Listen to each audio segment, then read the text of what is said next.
让我看看皇帝长什么样。让我看一眼。易欢姑娘。李公公，皇上已经安寝了，易欢姑娘，请回吧。可是我还想再待一会儿。皇上已经安寝了，易欢姑娘还是回去吧。可我还没看见皇上长什么样呢。哎，这就扛走了就。哎呀，再让我看一眼呗。哎呀，可是我还没看见皇上长什么样呢。哎呀，这怎么小气呢？小气小气。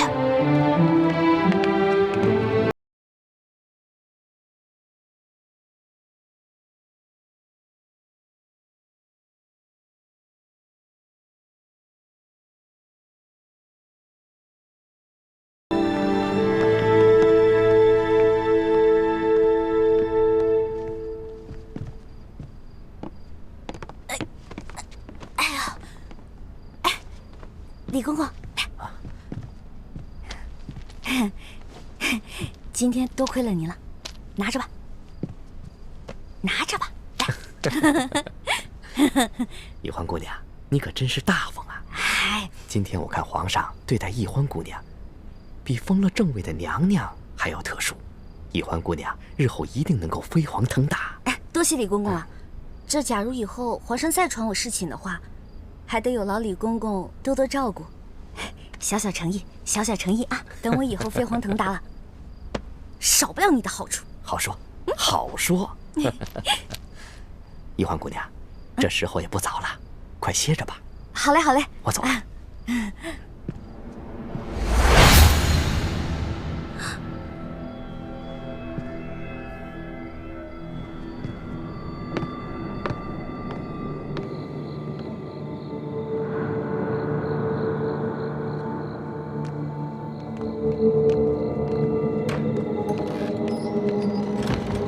公公，这儿有没有方便的地方？咱家带你去吧。哎呦，那有劳公公了。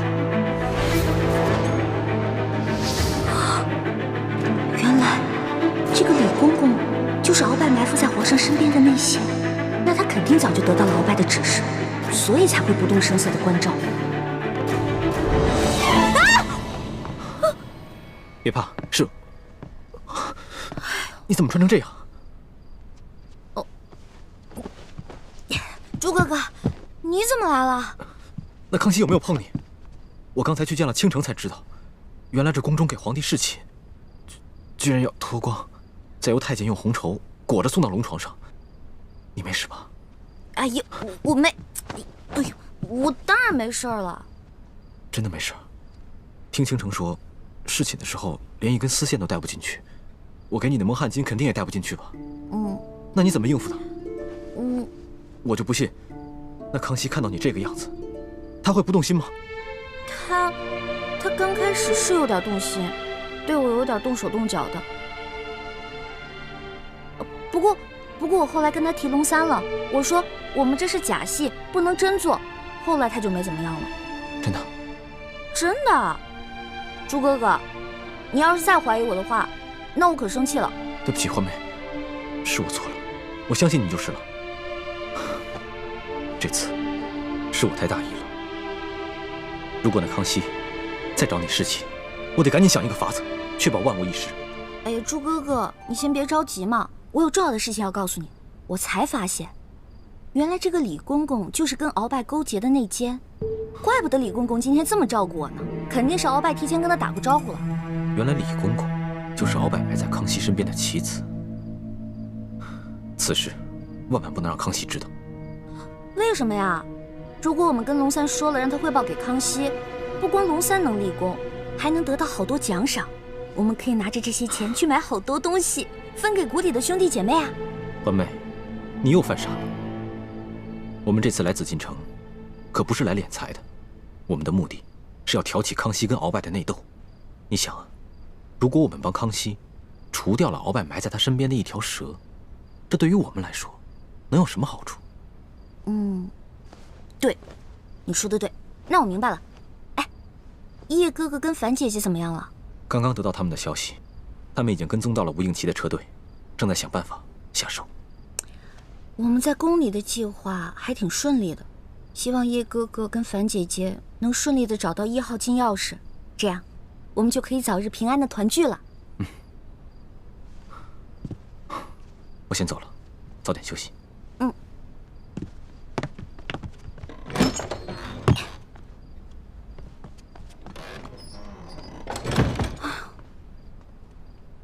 折腾了一晚上，也没看到那个小皇帝长什么样。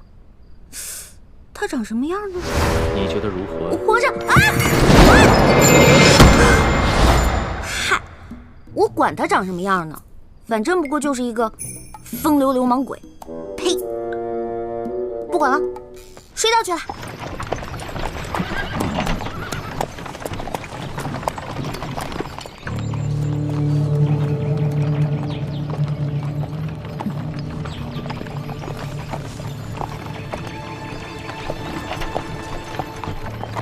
这次亚索有利地的遗物进京，吴应奇并没有派兵大张旗鼓押运，而是让手下的兵士全部都假扮成镖师，押镖进京。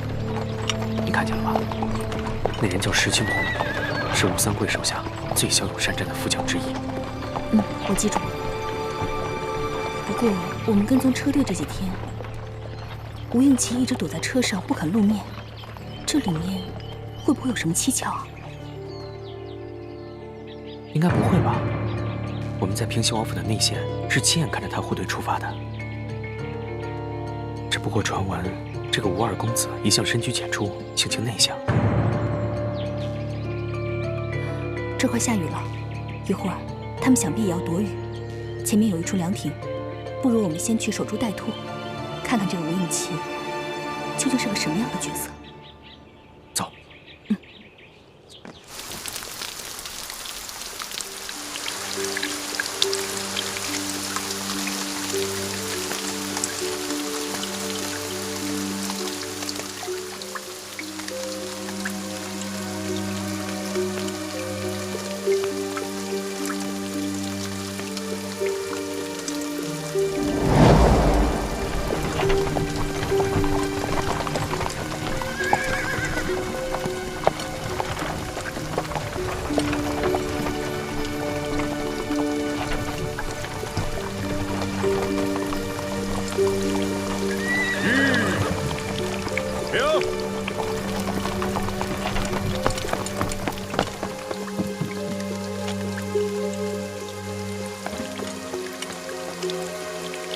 二公子，前面有座亭子，咱们到前面避避雨，休息休息。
没想到吴三桂这个大汉奸的儿子，居然长得一表人才。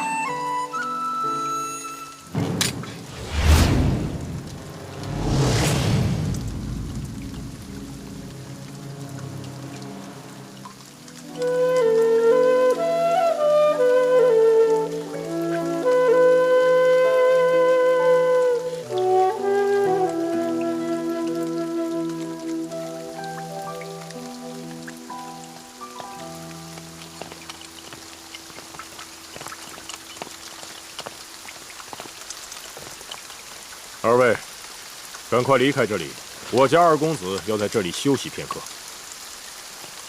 哼，这位镖头，这亭子又不是你们的私有之物，更何况是我们兄妹先到，你们后来凭什么赶我们出去？哎，石镖头，不得无礼。既然大家都在一个亭子里避雨，那么大家都是有缘人。这个亭子这么大，我们各站一边就好了。这位兄台，麻烦你也把剑收一下吧。石镖头言语莽撞，我替他向二位赔个不是。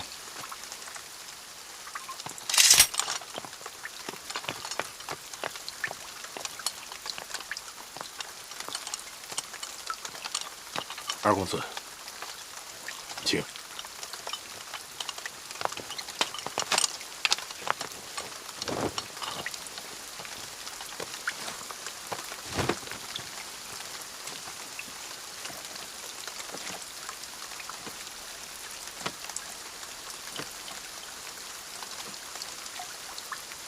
原来这吴二公子是个儒雅书生，那就容易对付了。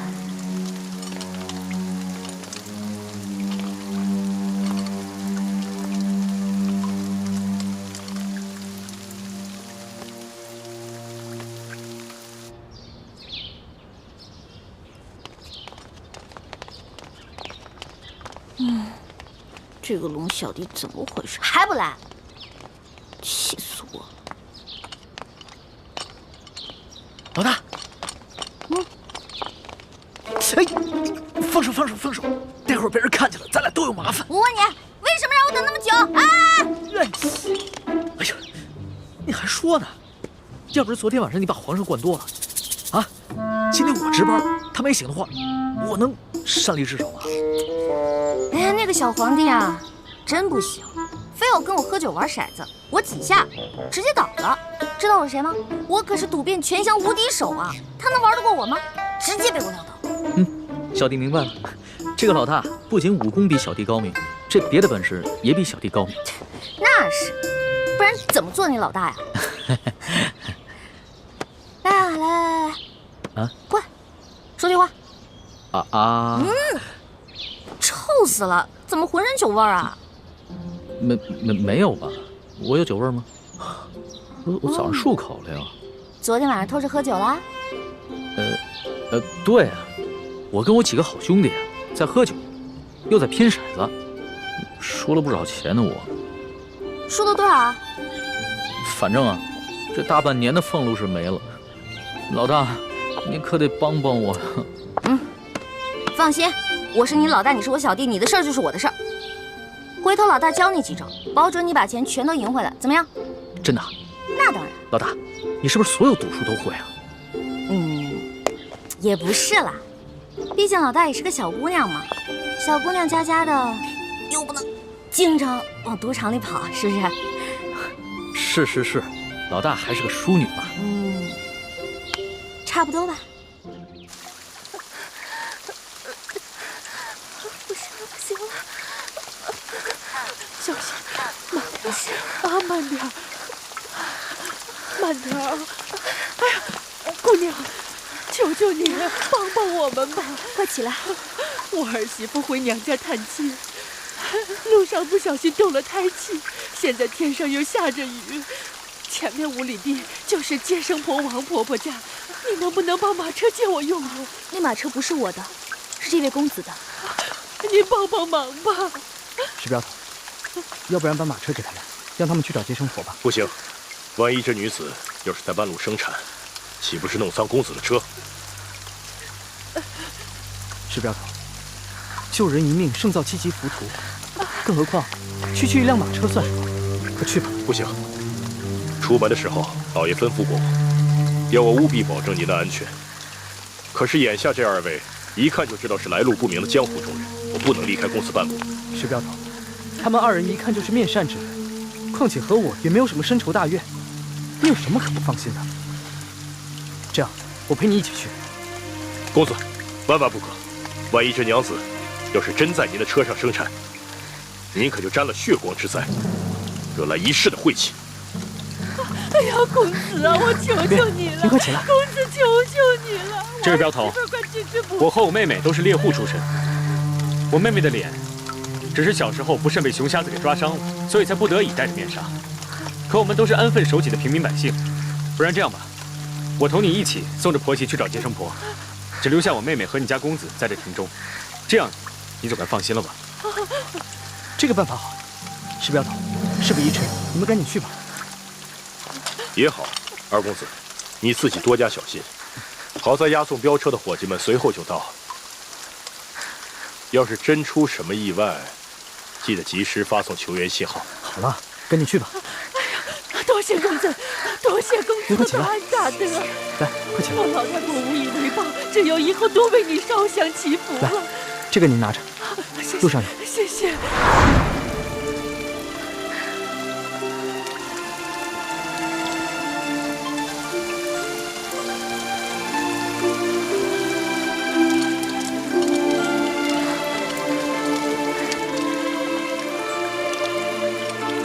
你跟我走，剩下的兄弟们留心点。慢点啊！慢点啊！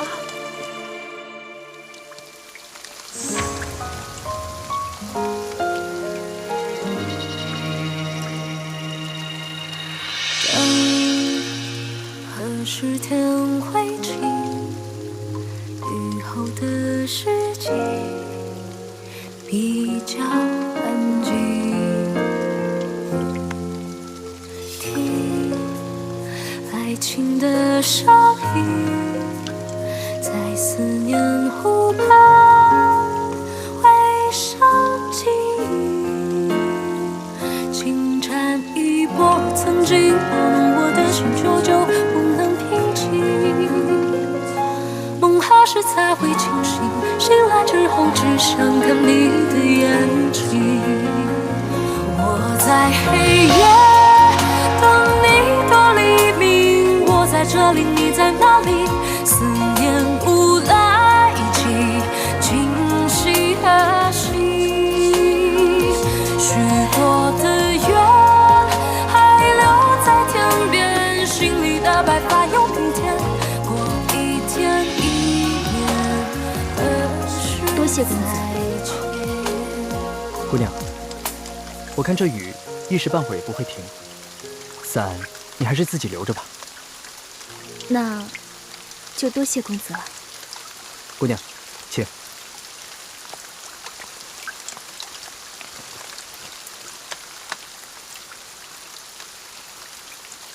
不知你们兄妹二人是要赶往何处？我们兄妹二人准备前往京城投亲，只是这一路上路途遥远，盗匪众多，不知能否平安到达。不瞒姑娘，我这一车货物啊，也是赶往京城。若你们兄妹二人不嫌弃的话，我们可以一路同行。那就多谢公子了。在下吴应奇，家住昆明，敢问姑娘芳名？我姓叶，双名倩影。叶倩影，这名字真好听。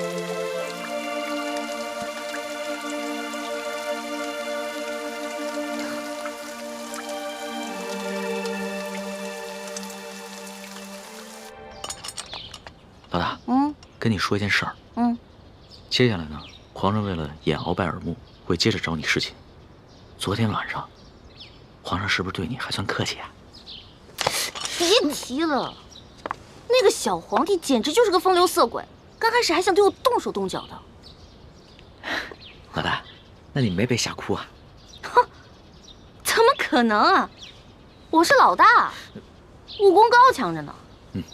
后来我就跟他喝酒玩骰子，清，小皇帝倒了。老大智勇双全，小弟佩服佩服。还好吧？哎，知道这是什么？骰子。老大教你几招，准保把你昨天输的钱连本带利赢回来。但咱可说好了啊，你赢回来的钱得和我一半对分，知道吗？没问题，5-5分。这还差不多。真疼啊！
这下万无一失了。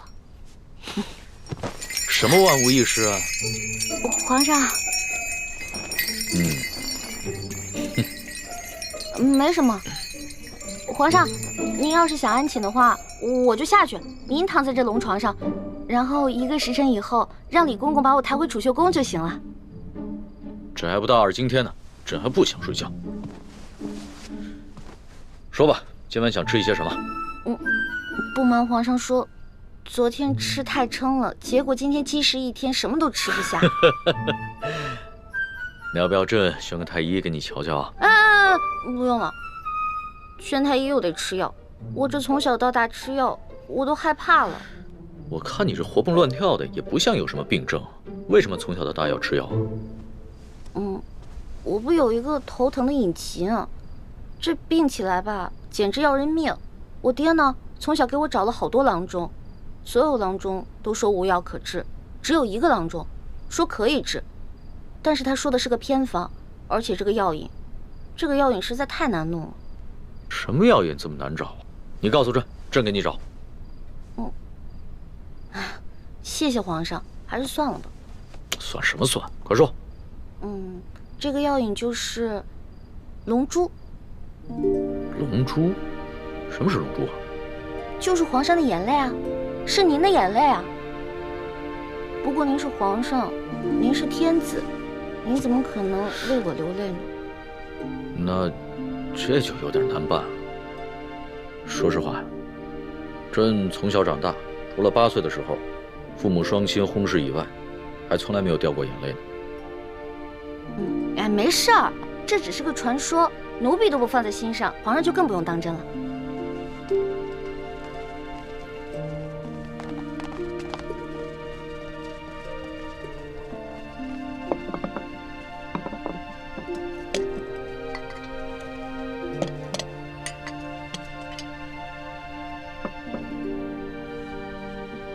您这是干嘛呀？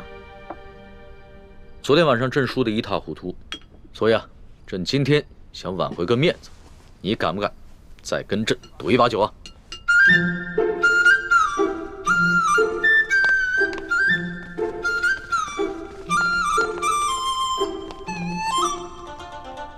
可以啊，不过到时候皇上输了可别赖账啊。你放心吧，朕虽然有色心啊，但是更有毒品。你说什么？那个李公公长得跟我一模一样。不错，我已经吩咐奕欢，让他万万不能告诉龙三，李公公就是鳌拜的内奸。那他叫什么名字？李德福。李德福。他的耳朵后面，他的左耳后，是否有一颗黑痣？不错，义父，你怎么知道李公公的左耳后有一颗黑痣？真的有颗黑痣吗？义父，你怎么了？德福，德福，没想到，义父，没想到，没想到，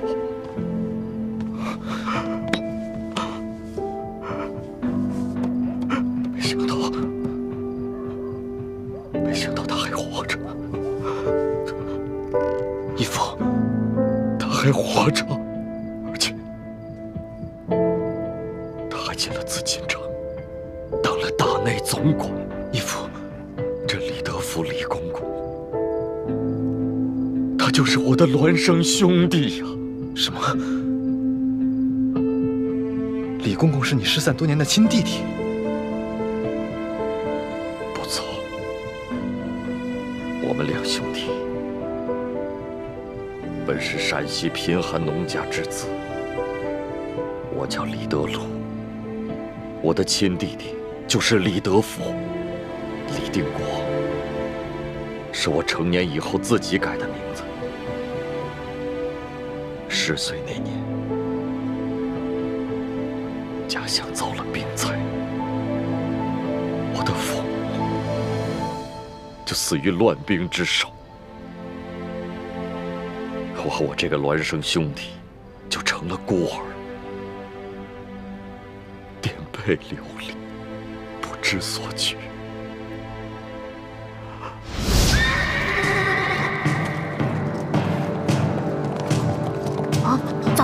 是抓丁的，快跑！那边有2个人，给我抓住他们！是。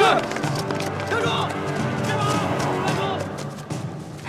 弟弟，你藏好了。哎，哥哥，你去哪儿呀？我去引开他们。不行，哥哥，爹娘临死前说过，要我们兄弟俩永远都不能分开。爹娘不在了，你就应该听我的。现在到处都在打仗，我们2个要是都被抓了，就都活不成了，那咱们李家就真的绝后了。哥哥。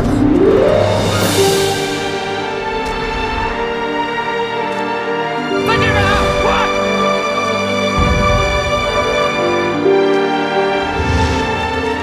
站住！站住！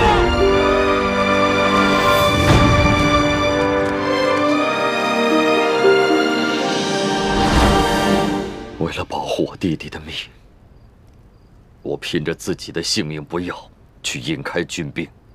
后来，我被张献忠的部下掳走了。张献忠见我体格健壮，就将我收作义子，从此跟着他南征北战。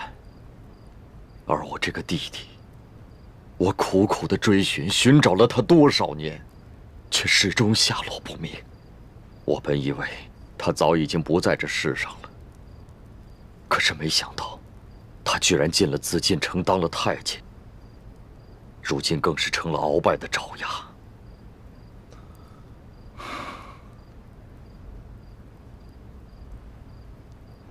义父，要不要跟他挑明身份，让你们兄弟相认？不，如果你跟他挑明关系，那你跟易欢就暴露了。我这个兄弟失散了这么多年，他现在变成了什么样的人，我是一无所知。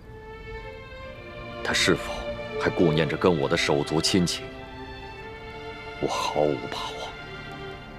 我们不能冒这个险。好，那我暂且不动声色，慢慢观察，慢慢找机会去试探他。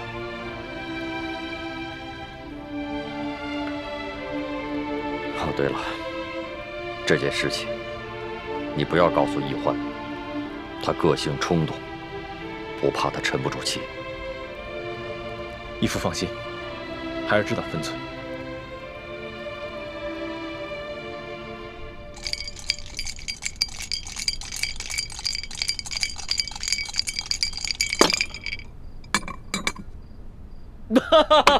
你又说了，来，喝。干嘛？朕都愿赌服输了，你还想来仗啊？有鬼！什么鬼？这好奇怪啊！皇上，你今天掷骰子的手法怎么变得高明起来了？昨天掷骰子10把当中，你最多只能赢3把，可是今天却跟我不相上下了。朕今儿个下午找了几个会玩骰子的侍卫学了一下，朕是天子，天资聪颖，学什么东西一学就会。可是你这掷骰子的手法，我怎么看着这么眼熟呢？是不是龙三啊？果真是他，他居然把我传授给他的独家秘籍传授给皇上了。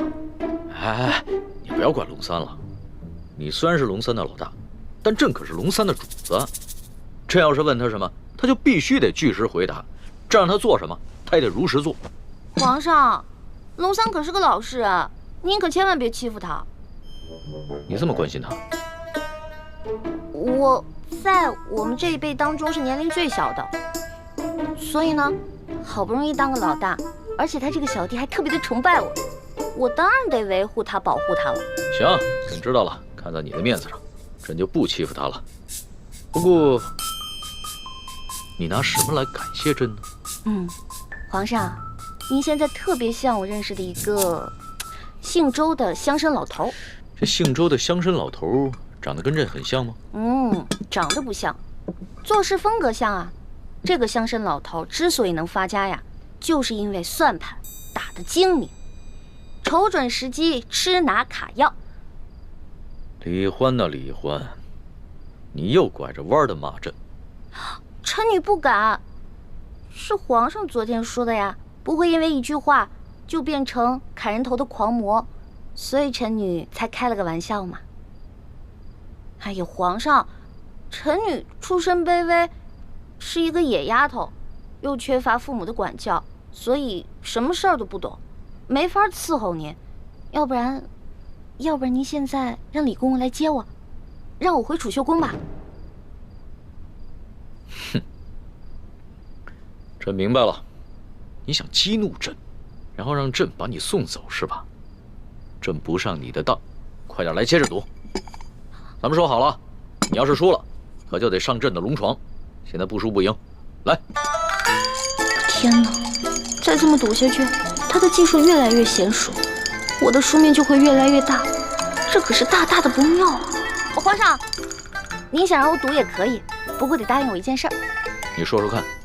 我一直都不知道天子长什么样，能不能把您的面具给摘下来啊？朕这几天上火长了几个火疖子，不便见人。难道他真的长得很丑，不好意思让我看？皇上，您看咱们也喝了好多酒了，要不然咱们先去您那龙床上躺会儿呗？上朕的龙床？你就不怕朕占你便宜啊？不怕呀，皇上一言九鼎，肯定说话算数嘛。那可不一定啊。朕虽然是天子，但是朕也是个男人。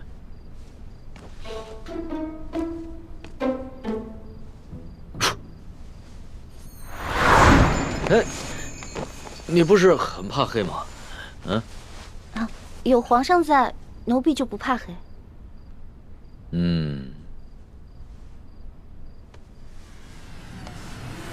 不对，有鬼。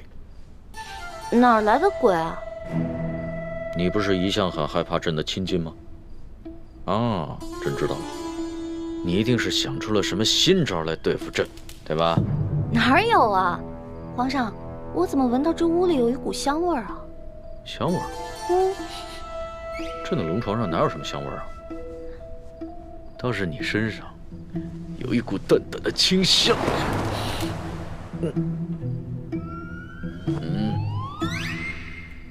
皇上，皇上，咸猪手，不对，咸龙爪。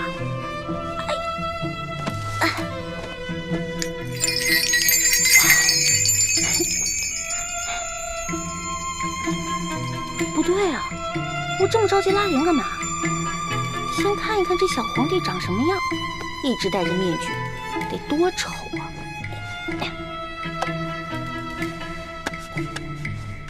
哎呀，我的天哪！皇上已经安歇了，小主该回去了。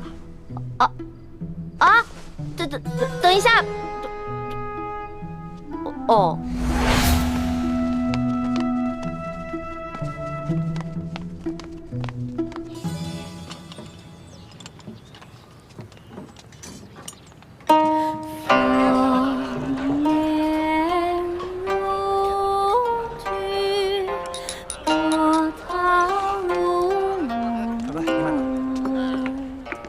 来，昨日在雨中，多亏吴公子侠义相助，否则那婆媳二人性命难保。我们兄妹且待那婆媳二人敬吴公子一杯。不必客气，在下也不过是举手之劳。哎，石镖头，不如跟我们陪饮一杯。走镖途中，我从不饮酒，不过二公子倒可以开怀畅饮，恕在下难以奉陪。真是尽忠职守啊！待回到家中，我一定替你多多尽美言。多谢二公子。二公子，我兄妹二人再敬你一杯，多谢二公子容留我们一同进京。倩影姑娘，你实在是太客气了。我们昨日不是共同在雨中救助那产妇吗？还一同见证了一个新生命的到来，这是多么难得的缘分！来，干！来，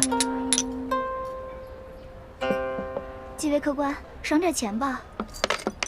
给。谢谢客官。几位客官，小女子卖艺不易，赏点钱吧。拿去吧。谢谢这位大爷，谢谢这位大爷。爷，等会儿，爷给你这么多钱，是让你陪爷喝酒的。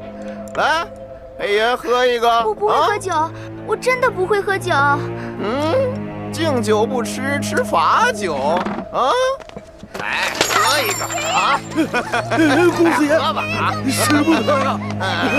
公子爷，公子爷，公子爷，我这孙女啊，我们就是卖艺，不陪酒啊，把钱还给人家。上的银两我们无福受用，您收回吧。我呸！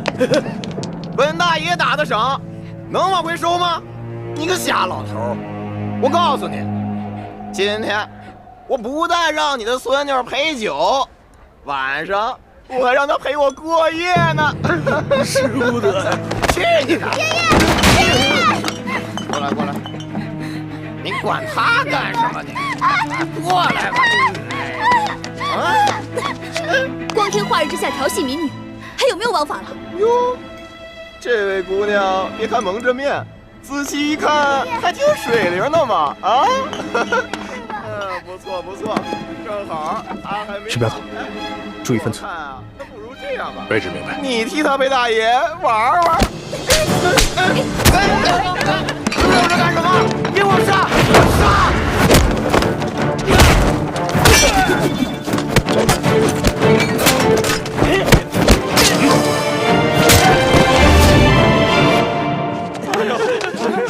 快走！快走！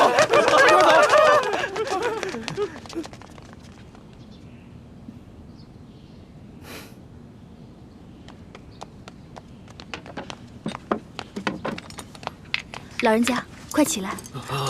那些坏人都已经走了。哎呀，这把琴呢，跟了我50年了，没想到今天毁于一旦了。老人家，您将古琴给我看看，说不定我能修好。公子爷，你会修琴？实不相瞒，在下自幼学琴，所以对于修琴也略懂一些。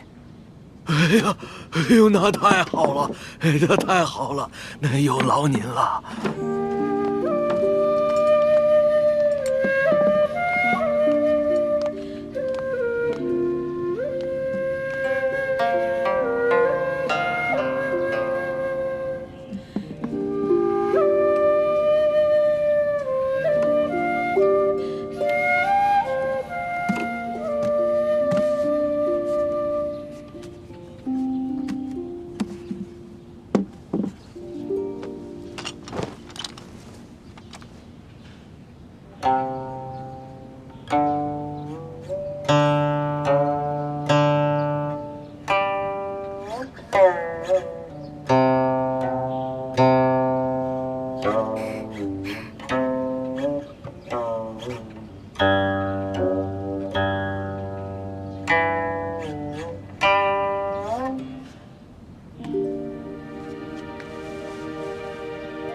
老人家，这琴已经修好了。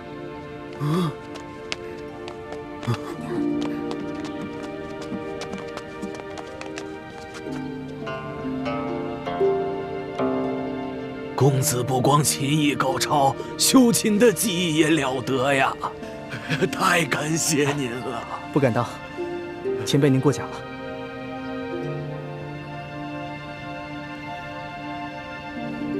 迟到，看我一会儿怎么教训你。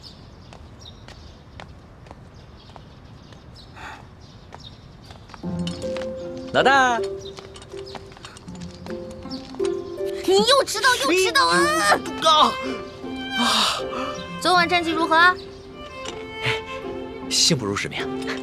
我呀，把前晚输的连本带利都讨回来了。你这一半。哎呦，呜呼，不错呀！哎呀，还好你给我钱，最近正急着用钱呢。老大，这皇宫里边有什么能用得上钱的地方吗？哎呀，这你就不懂了吧？我告诉你啊，这皇宫里啊，处处得用得上钱。昨天我要不是用钱收买了李公公，那老大我就惨了。昨天怎么了？皇上不是早早的就睡了吗？哼，那个小皇帝啊，色狼得很，怎么可能啊？得亏啊，我哥哥给了我一条进过蒙汗药的丝巾，我偷偷带在身上，进入了寝殿。把那个小皇帝给迷晕了，要不然哪有那么容易啊？你居然把皇上给迷晕了！这件事情要是让皇上知道了，你哥哥还有李公公那2个净室房的太监都是死罪。嘘，这件事除了我还有我哥哥，就你知道，别人都不知道，不许跟别人说。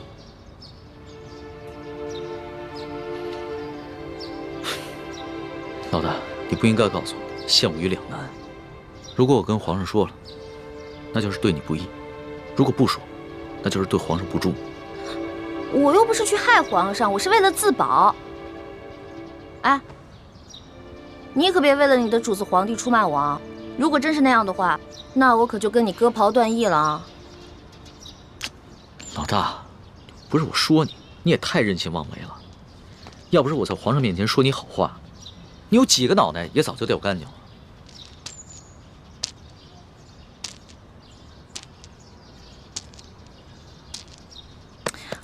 好了，那我不也是一样吗？如果我不是为了你，我怎么可能听鳌拜的话要入宫呢？虽然我武功不高，但是我轻功可以，我可以逃跑吧？我不都还是为了你吗？行，就冲着老大对我这份情谊啊，我说什么也要在紫禁城里面保护你的安全。但是咱俩可说好了，你可不能做什么太过分的事情，尤其是不能伤害皇上，要不然的话，连我都保不住你，明白吗？放心吧，其实我这个人吧，挺怕死的。再说了，我怎么可能连累我的龙小弟呢？还是老大够意思。这脑袋长得真像鸡蛋。嘿嘿。老大，这2个晚上和皇上相处下来，你觉得他怎么样？这小皇帝嘛，有点风流，有点色，但人还是不错的。对我吧，也挺宽容的。最主要的是，他酒品跟毒品不错。我跟你说啊，看一个人，如果他的酒品跟毒品都好的话，基本上这个人也不会差到哪儿去。还从来没有人这么评价过皇上。要是皇上听到了，肯定会觉得很有趣儿。啊，我跟你说的可都是私房话，你可千万不能告诉别人。我知道，我们俩之间的小秘密。耶！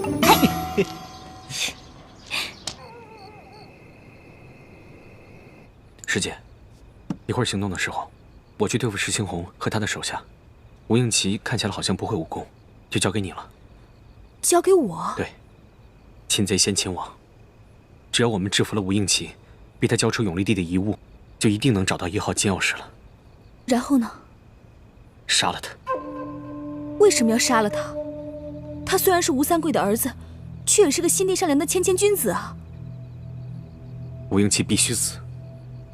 他死了，1号金钥匙也不见了。吴三桂和朝廷之间必定会相互猜疑。可是，如果我们真的这么做的话，会不会太不择手段了？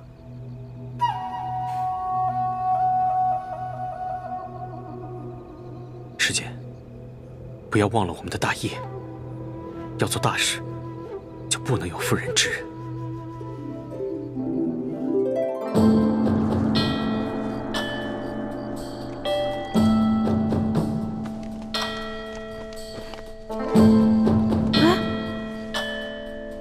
我的衣服和丝巾呢？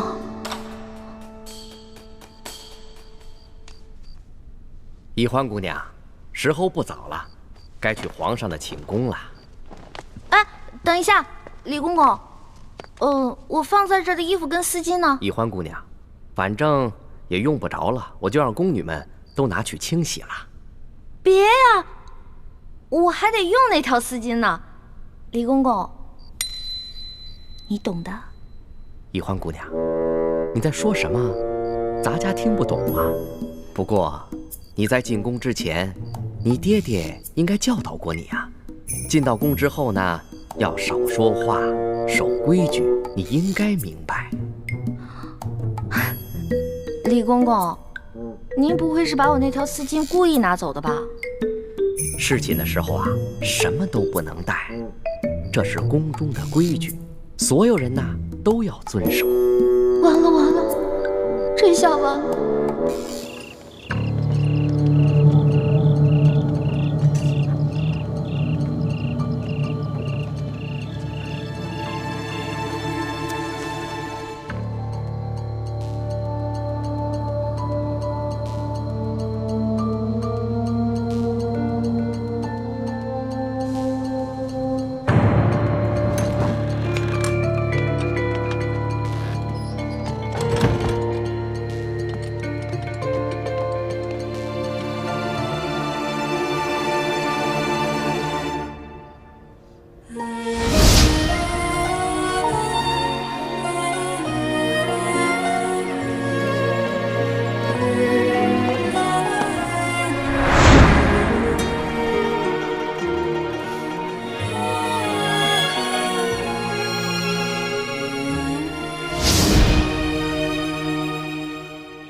都给我精神着点，提高警惕，听见没有？听见了。仔细着点。哎。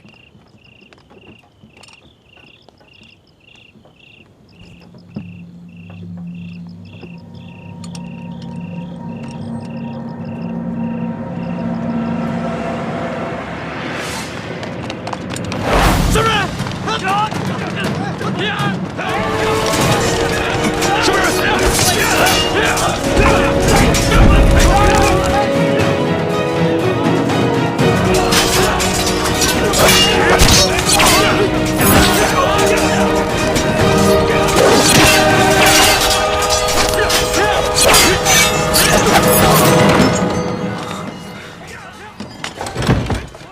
师姐，情况有变，除了我们，还有另外一帮人也在暗中行动。他们已经在后院里跟护标的侍卫们打起来了。他们是什么人？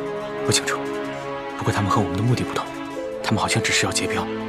吴英奇的车队里除了永利帝的遗物，还有很多送给京城权贵的礼物和云南特产，都是很值钱的东西。他们就应该是普通的江湖劫匪。如果他们只是劫财，那咱们可以不管。可就怕他们不分青红皂白的把永利帝的遗物也劫走了。是啊，眼下的情况，只能我们先出手帮他们推敌。好，你先去那边，我在这边想办法弄醒吴应奇，让他说出永利帝的遗物在哪个车上。好。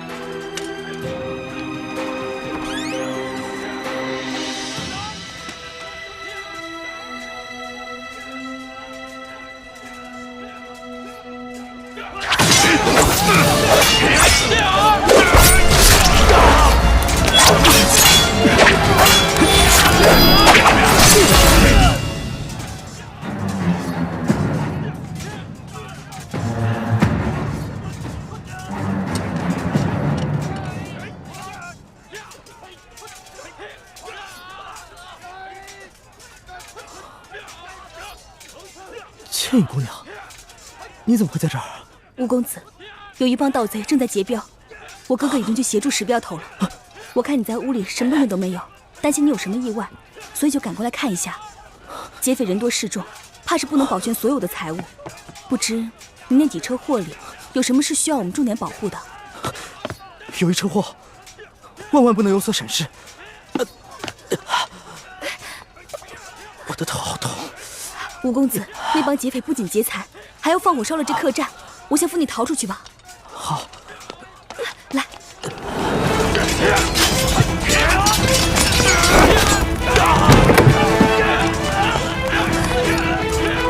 住手！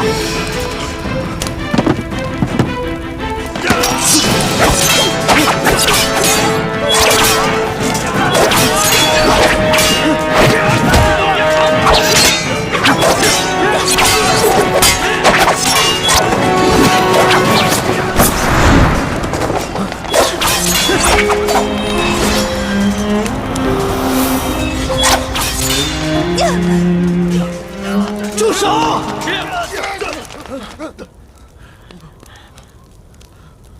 诸位好汉，你们不过是为了求财，又何必赶尽杀绝呢？我这几车货物装的全都是值钱的金银珠宝，你们尽可以带走。不过我这最后一车货物装的东西虽然不值钱，却对我来说有着特殊的意义。你们把这些金银珠宝带走，把这箱给我留下，如何？丞相，二公子，让他们走。钱财不过乃是身外之物，又何必多造杀孽呢？嗯。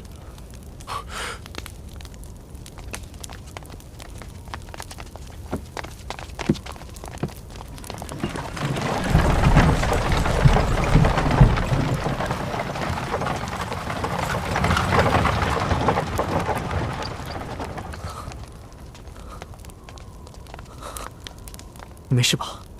我没事。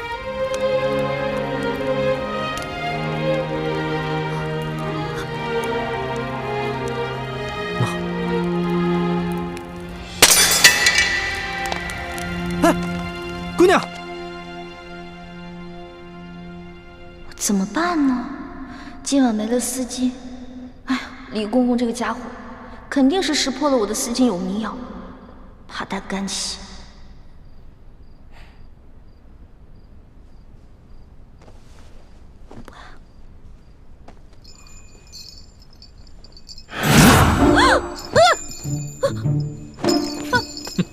皇上，你别过来！丫头，要是没前2个晚上你对朕的算计，那朕也就饶了你。可是你背信弃义在先，你可别怪朕对你不客气了。等一下，你怎么知道我昨天晚上算计你了？是不是龙三跟你说的？这个死龙三，什么都跟你说了，我再也不理他了。你就别埋怨龙三了，要不是他的话，朕岂能容你这么胡闹？哎，停！干嘛呀？你还想跟朕比试武功啊？行啊，那朕就陪你比试比试，而且朕答应，绝对不叫外面的侍卫帮忙。等一下，皇上，您知道为什么臣女不愿意侍奉您吗？你跟朕说，易得无价宝，难得有情郎，难道你有心上人了？没错，我已经有心上人了，而且这个人皇上也认识，他是龙三。龙三？他不是你小弟吗？话虽然这么说，但是男女有别嘛，我怎么可能心里真的把他当我兄弟呢？而且我从一开始就喜欢上他了。皇上，如果您要硬抢的话，那我只好为了龙三守节一死了。你肯为他去死啊？没错，皇上，龙三可是您的心腹啊，这古来圣明的皇帝都不可能抢夺自己手下的女人的，而且还会有意成全呢。再说了，您后宫佳丽3000，何必为了我这一个小小的秀女而伤了龙三的心呢？那你怎么知道龙三也喜欢你啊？我虽然不知道他心里到底喜不喜欢我，但是我敢肯定的是，我在他心里一定占了很重要的位置。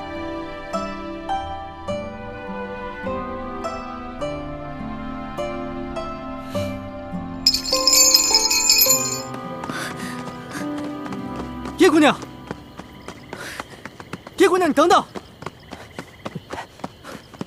吴公子，你别追了，这3更半夜，荒山野岭的，实在是不安全。我不怕，我担心你。姑娘，你本是行侠仗义的江湖儿女，武功高强，勇敢善良，可是内心却不该如此的脆弱。况且一个人的容颜再美，也会逐渐老去。我们应求心之快慰，而不是因为皮相上的一点小瑕疵，就郁郁寡欢。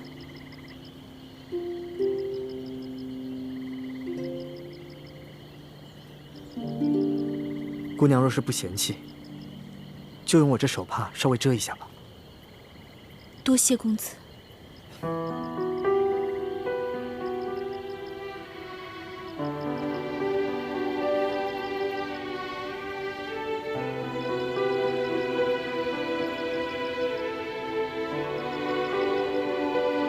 姑娘，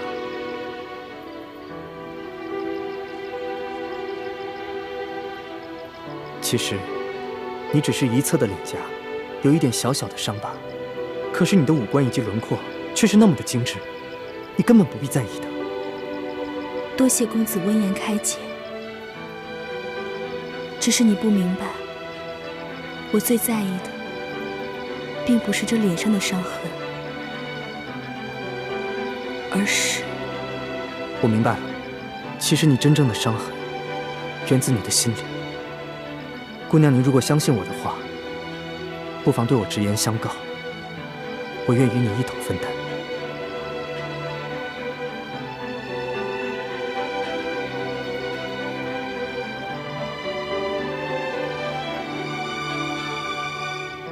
我这脸上的伤，是9岁那年落下的。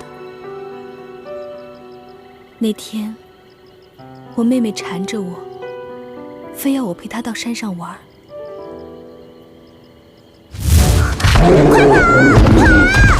快跑！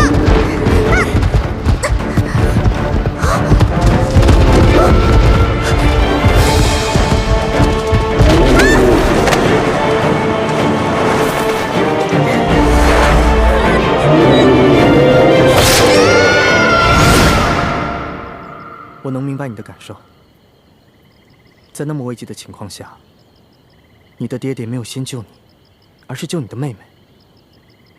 这说明在你爹爹心中爱你妹妹比较多，这不公平。最重要的是，这不是我的亲妹妹，而是我爹爹收养的。那我就更能理解你了。你一个9岁的小姑娘，在那么危急的情况下，都没有选择独自逃脱，而是回去救你的妹妹。这足见你的勇气，也足以见得你多么爱你的妹妹，哪怕她不是你爹娘亲生的。你所耿耿于怀的，不是你脸上的伤疤，而是你在那一刻才知道，原来在你爹爹心中，你妹妹的位置竟然比你这个亲生女儿还重要。这个打击实在是太大了。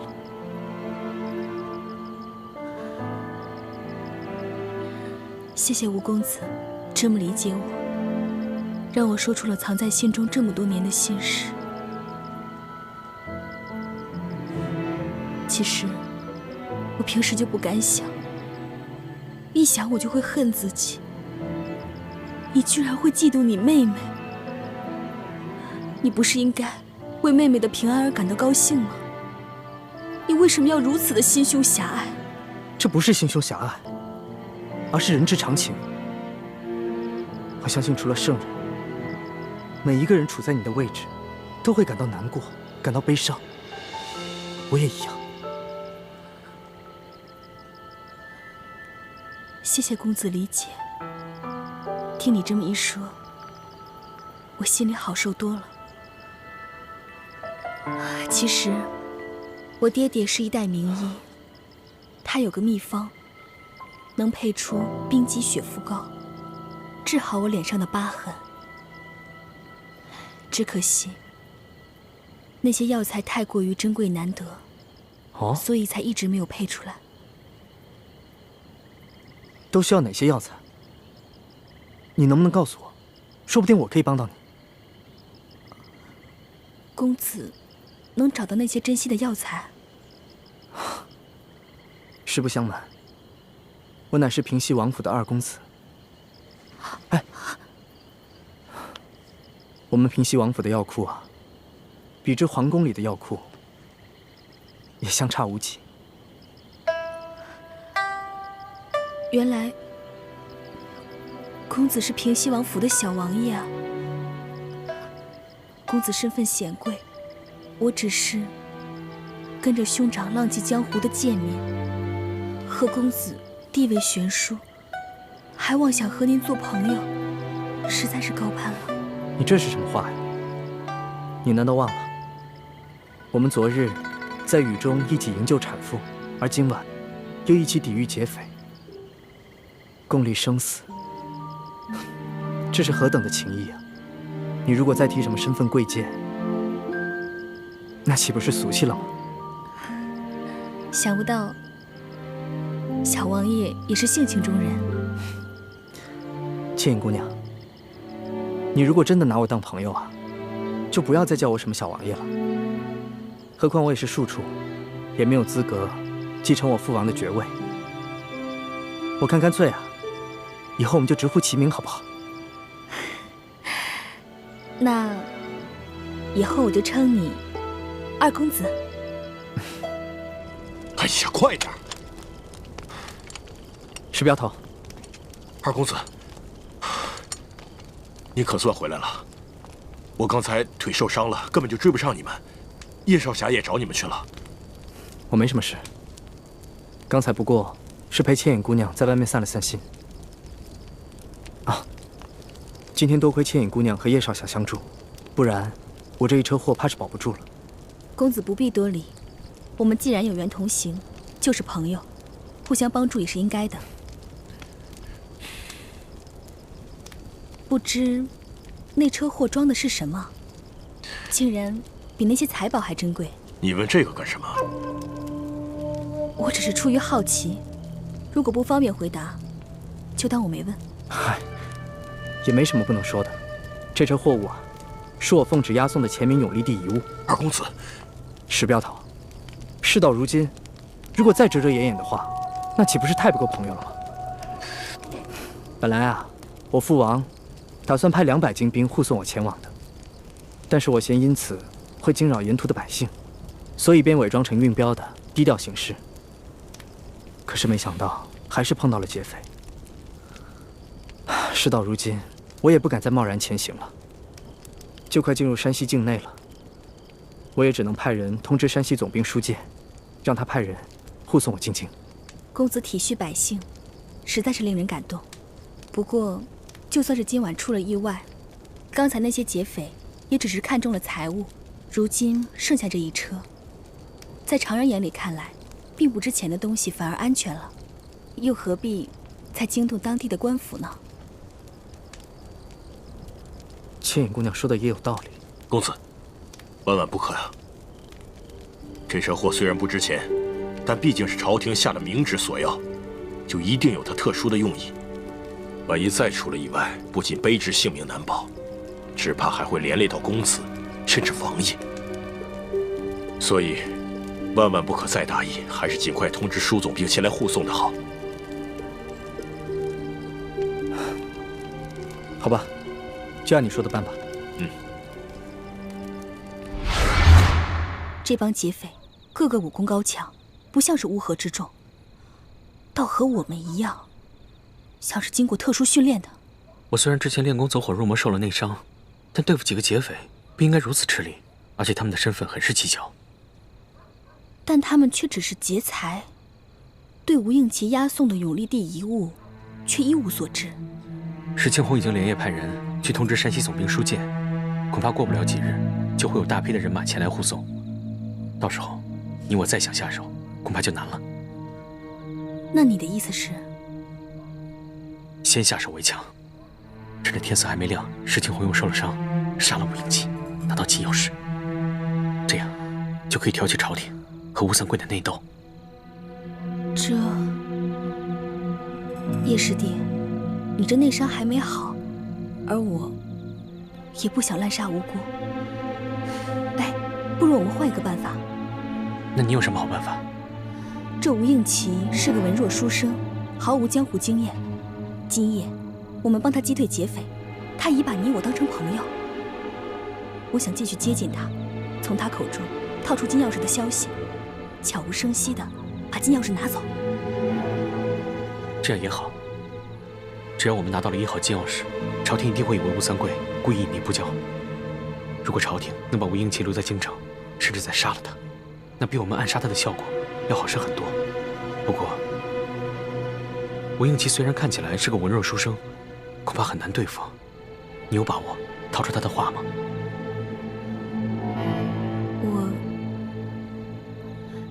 我试试。刚才我看你逃走，吴应奇居然不顾一切、奋不顾身地追了出去。看来他很在意你啊。哎呀，叶师弟，你别乱猜。以他的身份，怎么会在意像我这样的女子啊？师姐，我知道你平时有些自卑，所以沉默寡言，也不愿意跟我们这些师兄弟亲近。其实你脸上只是有一点小伤，其他都无可挑剔。在我们大家心中，你也是一个非常完美的姑娘。我看得出来，吴英奇对你很有好感。你何不就此机会，兵不血刃的拿到金钥匙呢？老大，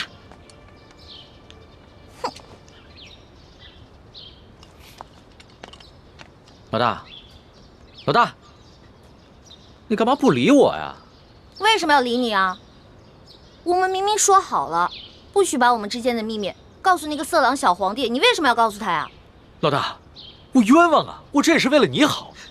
你以为你前天晚上用丝巾迷晕皇上，皇上他没有起疑心吗？你昨晚上要是故技重施的话，皇上发现了，你这小命就难保了。所以啊，我才去找李公公，让他把你的丝巾给收了去，还在皇上面前替你百般求情。没想到你反过来还怨我，狗咬吕洞宾，不识好人心。你说的真的假的呀？那当然是真的，我们俩是拜把子兄弟，我会骗你吗？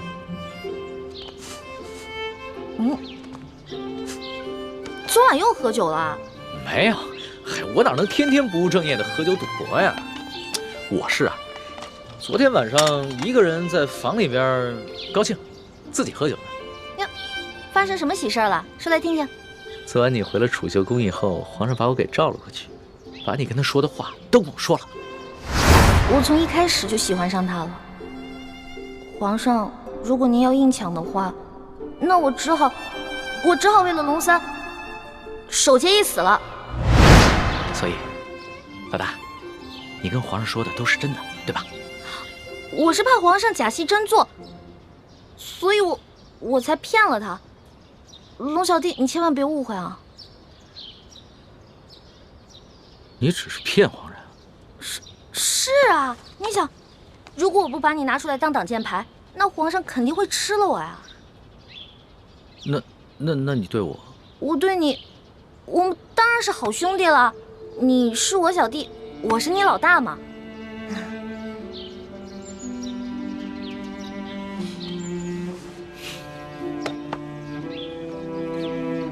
怎么了？你生气了？不是生气，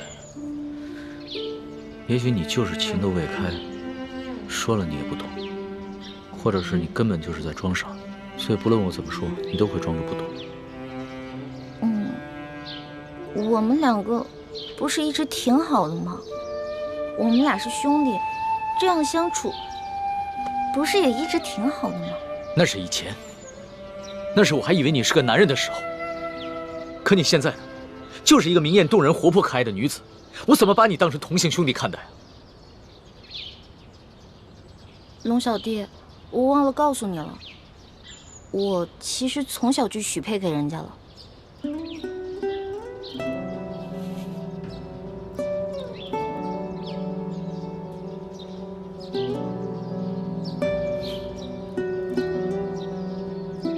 所以你很爱那个人是吗？为了他，你连皇上的临幸也不要，对我更是不屑一顾。也不是啦，我们两个从小就定下来的亲事，我跟他从小青梅竹马，他呢对我特别好，我也挺喜欢他的，但是我不知道我对他的喜欢是不是你们说的那种男女之情。我看得出来，你现在说的是真的。那是不是不论如何，不管你待他的情感怎么样，你最终都会嫁给他？我的未婚夫曾经很富有，很有权势，但是后来他们家衰落了，他一心想着要成家立业，先成家再成亲，所以我得一直等着他，我不能嫁给别人。好吧，我明白了。但是皇上信以为真了，他跟我说了，为了照顾我的感受，从今天晚上开始，不会再找你侍寝了。真的？哎呦，龙小弟太好了，多亏了有龙小弟，要不然都没有人在这宫里罩着我。所以在你心里，对我这个龙小弟的印象，至少比皇上好了很多，是吧？那当然了，咱们两个属于一见如故。这要是皇上跟我拜把子呀，我才不跟他拜呢。皇上怎么可能跟你拜把子？皇上他是一国之君，不可能跟你拜把子的，更不会有福同享，有难同当。也是，其实皇上挺可怜的。你说皇上可怜？对啊，我还是第一次听见有人这么说。他是皇上，一国之君，可是呢，没有人会把他当成真心的朋友的，也没有一个女孩会真心的喜欢他。但是你不一样啊，你虽然不是皇上，可是你身边一定会有很多真心的朋友，也会有很多女孩真心喜欢你的。也许是吧。倩影姑娘，要不还是我和你哥哥骑马，你坐我的马车吧。哦，吴公子，还是我骑马，你坐车吧。这是什么话呀？哪有让女孩辛苦骑马，而我坐马车的道理呢？妹妹，吴公子的一番好意，你就不要推辞了。请，来，我扶你。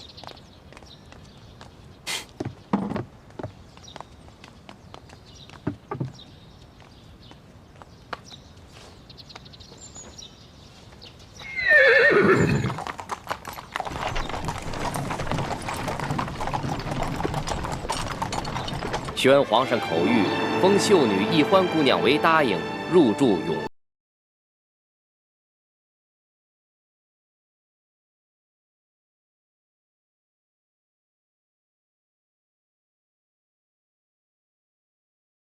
哟，易欢，你这一连侍寝3日，我们还以为皇上多宠爱你呢，没想到就封了个品阶最小的答应。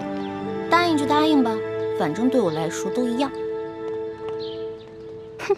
易欢姑娘，您也不必失意。皇上自亲政以来，还从未一连3日召同一人侍寝，这足见皇上对易欢姑娘还是与众不同。虽然只是暂时封了个答应，想必是易欢姑娘有什么地方惹皇上不高兴了。皇上只是稍稍惩戒一下，只要易欢姑娘能够吸取教训，想必皇上还会有恩旨的。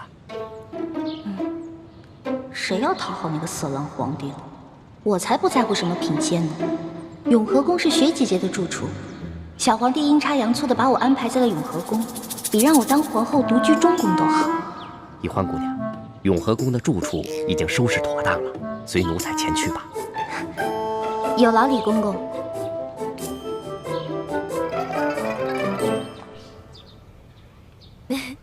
真想不到，皇上正巧把你安排在永和宫。这下咱们姐妹俩可以日夜相伴，互相照应了。就是啊，我本来特别讨厌那个小皇帝，结果他这么安排吧，我现在都不讨厌他了。又开始任性了。六师傅，反正现在人都出去了，你赶紧做吧，哪有徒弟坐着，师傅站着的道理啊？欢儿，这是在紫禁城里，不是在咱们明珠谷，这里可没有什么师傅徒儿，这里啊，只有这丽贵人、欢答应和雪嬷嬷。只要记着这一点，你的言行才不会露出破绽。记住，要尽快适应这宫中的生活，谨言慎行，一切以完成任务为重。徒儿记住了。看你还在自称是徒儿，这要是被宫外人看见，宫里人知道了，你会惹出大麻烦的。哎呀，嬷嬷放心，欢答应啊，只是还没有适应她的新身份，我会慢慢教导她的。谢谢丽贵人啊。哎，说真格的，这清宫规矩。要正3品以上才有资格做1宫之主，入住正殿。眼下我还只是个正7品的贵人，所以只能住偏殿。不过啊，好在这个永和宫就只有我一个小主，省去了和其他嫔妃混住的许多麻烦。这也算是皇上对你我的优待了。不过徐姐姐，都说伴君如伴虎，你在宫里陪着皇上，是不是特别辛苦啊？为了光复大明的大业，再辛苦也不值一提。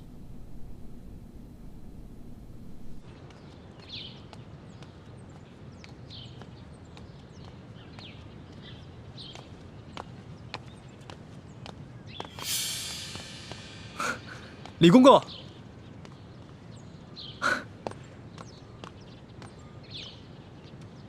李公公安好。你是那个太医院新来的李太医吧？正是，卑职乃陕西榆林人士，刚入太医院不久，还望公公多多关照。好说，好说，好说。哎，你刚刚说你是陕西榆林人士？正是。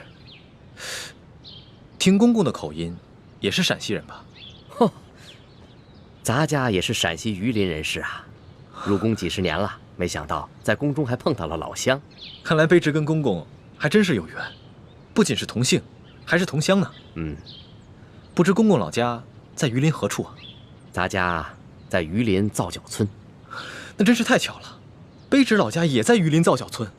哦，公公家里都有何人呢？说不定我还认识呢。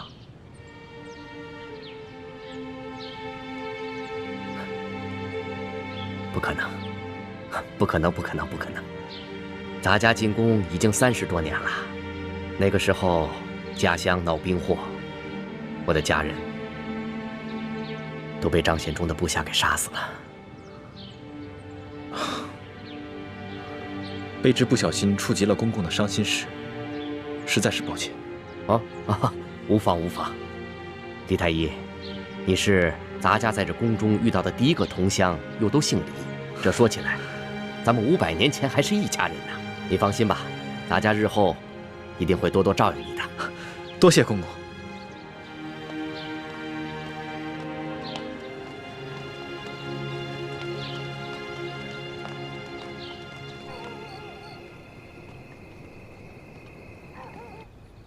一个人的容颜再美，也会逐渐老去。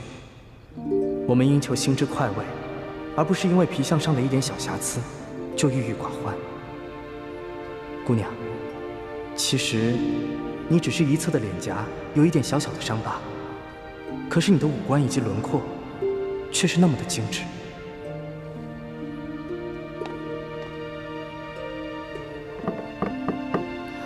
谁？是我，吴应琪。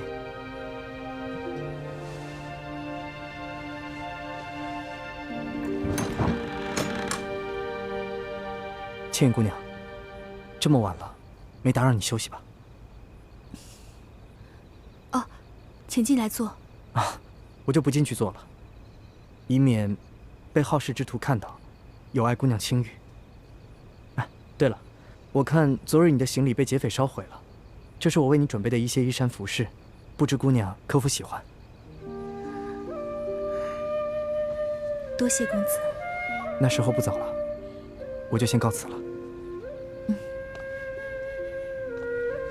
哎，等一下，公子，你的腿怎么了？说来也惭愧，许久不骑马了，蹭破一点皮儿，不碍事的。啊，那明天你乘车，我骑马吧。那怎么行？姑娘的肌肤肯定比我的更娇嫩，哪有让姑娘骑马的道理啊？那明天我们一起乘车。公子的腿伤，等好了之后再骑马也不迟啊。这恐怕不太方便吧？有什么不方便的？公子，你不是说过吗？你我是朋友，如果再在乎那些身份贵贱，就未免太俗气了。那同理，只要我们心无邪念，又何必在乎男女之别和他人的口舌呢？姑娘倒真是洒脱，倒是我太拘泥于礼法了。那就先这样，我告辞了。